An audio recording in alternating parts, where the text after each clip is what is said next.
The Galactic Council had always viewed humanity as a curiosity, a species too emotional, too attached, too soft for the harsh realities of interstellar politics.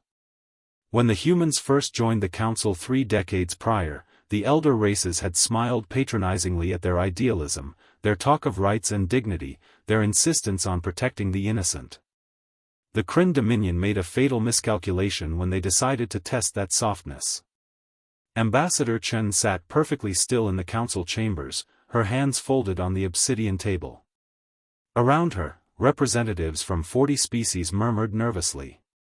They had all seen the footage. They all knew what had happened on the colony world of New Providence. 10-year-old Maya Okonkwo had been playing in her family's garden when the Kryn warship descended. The Dominion had claimed the planet violated some ancient territorial marker. They demanded immediate evacuation. When the colonists requested time to gather their belongings, the Kryn had chosen to send a message. One plasma bolt. One child. One mistake that would reshape galactic history. The Kryn Dominion has issued an apology, the Council Arbiter announced, his crystalline form refracting the chamber's light. They offer reparations of 10 million credits and... No. Ambassador Chen's voice cut through the chamber like a blade. The Arbiter's facets shifted in confusion. Ambassador, the sum is quite generous by galactic standards. No, Chen repeated. Her dark eyes swept across the assembled representatives.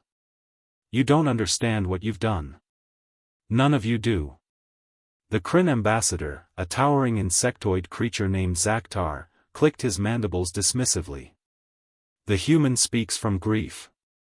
It was a regrettable accident. We have paid the blood price according to galactic law. The matter is settled. Settled? Chen stood slowly. You think this is settled? For the first time in council history, a human smiled in a way that made apex predators uncomfortable. Let me tell you about humanity, Chen said softly. We are the species that hunted mammoths with pointed sticks.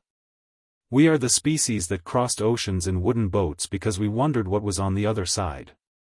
We are the species that split atoms, walked on moons, and reached the stars not because it was easy, but because a child once looked up and asked, why not? She pulled up a holographic display. Images of Earth flickered into existence, cities, forests, oceans, and children. Always children. Playing, laughing, learning. We are also the species, Chen continued, her voice dropping to a whisper that somehow filled the entire chamber, that will burn down empires for our young.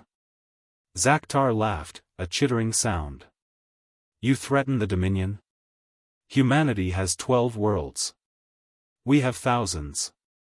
Your fleet is already in position around every single one of your planets, Chen interrupted. The chamber erupted in chaos. Delegates stood, voices overlapping in dozens of languages. The Arbiter's form flashed in alarm. Impossible. Zaktar roared. Our sensors show nothing. Your sensors are looking for ships, Chen said calmly. We don't need ships anymore. She pressed another command. The holographic display shifted, showing the night sky above Kryn Prime, the Dominion's homeworld. Except the stars were wrong. There were too many of them, and they were moving. 72 hours ago, we launched Operation Guardian, Chen explained. 40,000 autonomous platforms, each equipped with kinetic impactors, positioned in orbit around every Kryn world. They're silent. They're invisible to your sensors. And they're waiting for my command. The chamber fell silent. We don't want war, Chen said, and now her voice carried the weight of a species that had clawed its way from cave paintings to starships. We never wanted war. But you killed a child playing in her garden. You killed Maya Okonkwo, who wanted to be a xenobiologist. Who had just lost her first tooth. Who called her grandmother every Sunday without fail. Tears streamed down Chen's face, but her voice never wavered. So here are your options, Dominion. You can accept our terms, complete disarmament, war crime tribunals, and reparations not in credits, but in guarantees that no species under your control will ever fear for their children again. Or she let the silence stretch. Or you can refuse, and learn why humanity doesn't have a word for acceptable losses when it comes to our young. Zakhtar's compound eyes fixed on the hologram showing his homeworld, surrounded by invisible threats. Around the chamber, every representative watched the Kryn ambassador with a mixture of fear and understanding.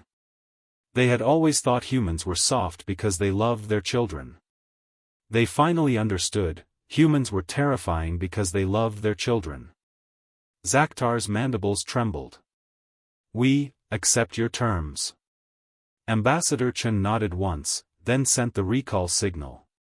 40,000 weapons platforms powered down, remaining in orbit as silent sentinels, a reminder to the galaxy of what happens when someone threatens humanity's most precious treasure. The message was received. Never again would the galaxy mistake human compassion for weakness. Retriclawed can make mistakes. Please double-check responses.